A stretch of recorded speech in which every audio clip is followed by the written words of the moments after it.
Count each group before deciding which has more, fewer, or the same number. Compare two groups by counting every object in each group exactly once. Suppose the first group has 5 objects and the second group has 3. 5 is greater than 3, so the first group has more. 3 is less than 5, so the second group has fewer.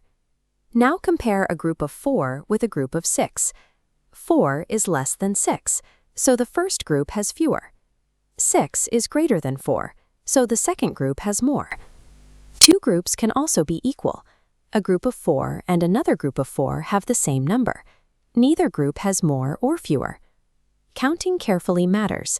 Touch or track each object once. Say the counting numbers in order, and remember that the last number said tells how many are in the group. Then compare the two totals. Here is the recap. Greater means more. Less means fewer. Equal means the same number. Count both groups, compare the totals, and say the relationship in words. Birch matches objects one-to-one to make the comparison visible.